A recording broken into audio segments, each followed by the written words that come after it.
Oi, gente, bom dia. Esse trabalho aqui é um trabalho da disciplina de intervenções em crise da UNAMA Santarém, ministrada pela professora Jaqueline Galvão. Nós vamos falar hoje aqui sobre intervenções em crise para o caso do transtorno espectro autista e do transtorno opositor desafiante. Meu nome é Glauco Pantoja e junto com minhas colegas Sâmia Serrão, Ana Flávia e Jane Monteiro, nós vamos fazer essa abordagem, comigo apresentando essa parte inicial mais teórica, vinculada ao DSM-5, e as colegas vão apresentar em sala uma forma de ilustração de como é que a abordagem pode ser feita.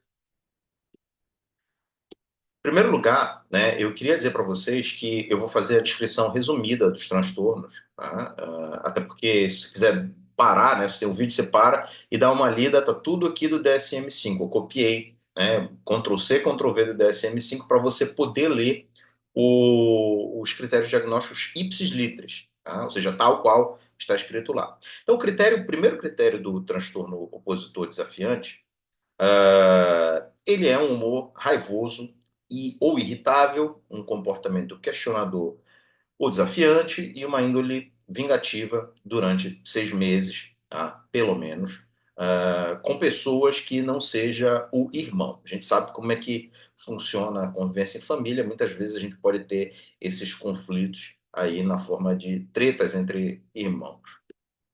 O que significa um humor raivoso e irritável? É uma criança ou um adolescente que, em geral, perde a calma, é sensível ou facilmente incomodado e é raivoso e ressentido, tá? Pode ser uma desses ou mais de um desses.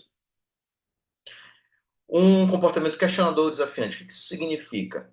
É alguém que questiona a figura de autoridade, tá? Alguém que desafia, em geral, no caso da criança e adolescente, é um adulto, tá? Desafia assintosamente ou se recusa a obedecer regras ou pedidos de figuras de autoridade, incomoda deliberadamente outras pessoas e culpa os outros pelos seus erros ou mau comportamento, ou seja, a culpa nunca é dele. Índole vingativa significa que essa criança ou esse adolescente foi malvado ou vingativo pelo menos 2 vezes nos últimos 6 meses. E o que significa isso? Está relacionado aí com outros fatores, tais como na nota do DSM-5, tá, que especifica isso. Para menores de 5 anos, pelo menos uma vez por semana, por cerca de 6 meses, e para menos de 5 anos, né, na maioria dos dias da semana, pelo mesmo período de tempo.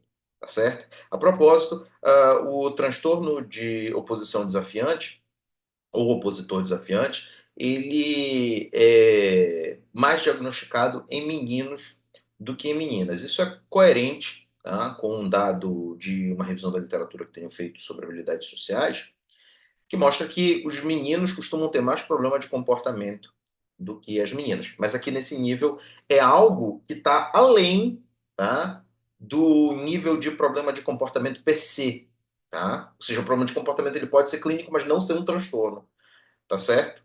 Então, o critério B é um critério de disfuncionalidade, tá? Disfuncionalidade, desculpa, essa perturbação ela leva ao sofrimento do sujeito ou dos outros que convivem com ele, tá bom? Ou causam também impactos negativos no funcionamento social, educacional, profissional ou outras áreas importantes do indivíduo. O critério C é um critério que diferencia esse transtorno, né, especifica certos aspectos dele, tá? Ou seja, são comportamentos que não ocorrem exclusivamente durante o curso de outro transtorno, como, por exemplo, o transtorno psicótico, ou por uso de substância, ou depressivo, ou bipolar. Além disso, se você tiver um preenchimento dos critérios diagnósticos para o TDDH, que é o transtorno disruptivo da desregulação do humor, um transtorno depressivo, você escolhe ele ao invés do TOD. Tá certo, gente? Isso aqui é DSM. 5TR, tá bom? Quando eu estou falando DSM-5, na verdade eu estou falando da edição revisada já, do texto revisado, DSM-5TR. Então, a gravidade é leve quando ela se limita a um contexto, a gravidade é moderada quando os sintomas estão presentes em pelo menos dois contextos, e é grave quando alguns sintomas estão presentes em três ou mais contextos. Então, se vocês estão achando essa nomenclatura de gravidade ruim, vocês reclamam com o DSM-5TR, porque são os cientistas que elaboraram isso, que escrevem nesses termos. Por fim, né, chegamos aqui à apresentação do transtorno opositor desafiante, tá? E começamos a fazer a caracterização do transtorno do espectro autista. É importante ressaltar que esse transtorno que acabamos de descrever de oposição desafiante é um transtorno classificado como transtorno de conduta, tá? E é uma dimensão diferente do transtorno do espectro autista, que é um transtorno de neurodesenvolvimento, tá? Que é diferente do TDDH citado há pouco, que é um transtorno depressivo. Então, para você ler o DSM, você tem que entender cada uma dessas dimensões também separadamente, tá certo? Então, o primeiro critério do transtorno do espectro autista são déficits na comunicação e na interação social, tá certo? Em múltiplos contextos, manifestado por todos os seguintes aspectos, tá? Então, primeiro, um déficit na reciprocidade socioemocional, tá certo? O segundo é um déficit nos comportamentos comunicativos não verbais, tanto na sua emissão quanto na sua compreensão. Então, se você quiser dar um pause para ler, você dá uma olhada aí para você verificar que, de fato, é compatível com o que eu estou apresentando para vocês. E um terceiro é uma dificuldade para desenvolver, manter e compreender relacionamentos. Tá certo, gente? Então, esses déficits na comunicação e na interação social são o aspecto central do critério A. O critério B são padrões ou padronizações comportamentais. Tá certo? Então, a gente tem 4 elementos aí que podem estar presentes, mas tem que ser manifestado por 2 deles. Então, são padrões restritos e repetitivos de comportamento, interesses ou atividades. Então, ó, a emissão de movimentos motores, o uso de objetos ou falas estereotipadas ou repetitivos, tá? As famosas estereotipias, que podem estar nas mais diversas formas. Insistência nas mesmas coisas, adesão inflexível a rotinas ou padrões ritualizados de comportamento verbal ou não verbal, que costuma se chamar comumente de ritualização. Tá? Abaixo temos alguns exemplos. Interesses fixos e altamente restritos que são anormais em intensidade ou foco, é o que o pessoal costuma chamar de hiperfoco. Tá? Então, aqui tem também mais alguns exemplos que você pode acompanhar.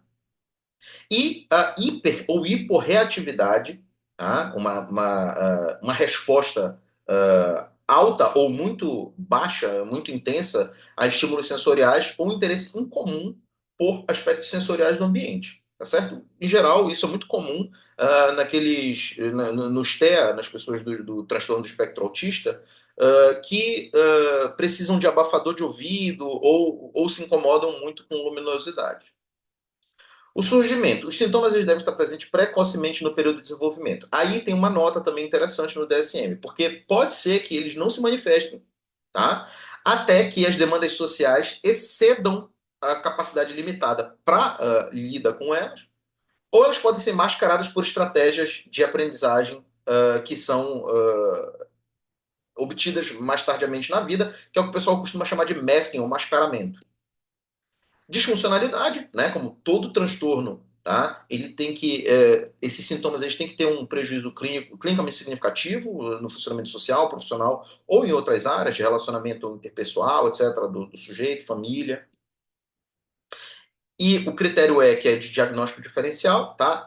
Você manifesta, digamos assim, a possibilidade de uma hipótese diagnóstica de TEA, se essas perturbações não são mais bem explicadas por transtorno do desenvolvimento intelectual ou atraso global do desenvolvimento.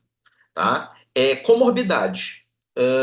Comorbidade é quando o transtorno aparece junto com o outro. Tá? Então, pode ser que haja comorbidade com o transtorno do desenvolvimento intelectual, tá? E para isso a comunicação social tem que estar abaixo do esperado para o nível de desenvolvimento.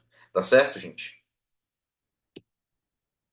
Especificações. Aí a gente precisa especificar algumas coisas, tá?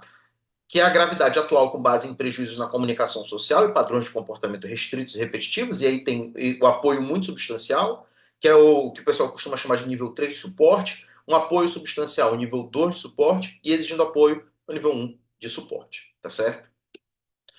Comprometimento. Pode ou não haver comprometimento intelectual, e pode ou não haver também comprometimento da linguagem. Então, essas coisas precisam ser especificadas. Condições genéticas. Pode estar associada a uma condição genética conhecida ou outra condição médica ou fator ambiental, ou a uma alteração de neurodesenvolvimento mental ou comportamental. tá certo? Isso também precisa ser especificado. E especificação, eu penso que essa aqui seja mais rara, né, de especificar se tem ou não, desculpa, catatonia. Tá? Então deve-se consultar os critérios para catatonia associada a outro transtorno mental.